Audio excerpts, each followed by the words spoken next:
not leasing, but we're not permitting wells either on public lands, and that's consistent with the strategy, I guess, or the attitude of the current administration.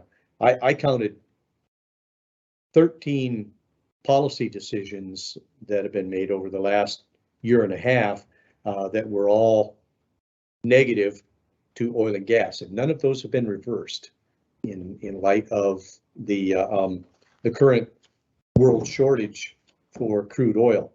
So the only positive signal out there is the price, and so it makes you a little curious. Why are oil and gas companies not really ramping up activity?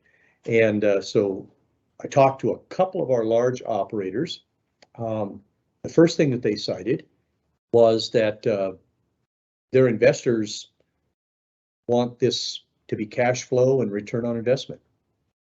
They are not interested in seeing the profits from this higher oil price be plowed into new wells and new infrastructure in the face of an administration that long-term wants less oil and gas production. So they're thinking long-term, and they're saying, hey, we're just looking for a return on investment. We're not looking for reinvestment of this money in an industry that long-term has been designated as one that should there should be less of, not more of. And then the second thing that they cited was workforce issues. And Adam, you brought that up.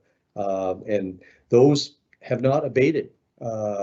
Industry is just really in a very difficult situation trying to find workers to ramp up production and activity.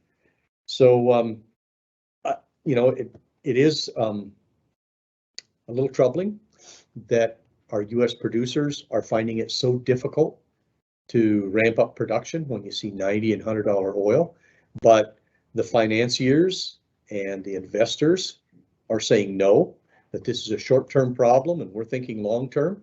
And long-term, this administration doesn't want your business, and also the workforce is not really there to push it much higher in the short term. That's probably the number one cause. The number two cause is just the fact that people are really unwilling to take the risk of massive investment at this point in an industry that is targeted to be out of business by 2050. And so the policies, the regulations and the policies of the federal administration are completely countercurrent to ramping up U.S. production. And so number one, I'd say, is workforce and supply chain. Number two is the policies.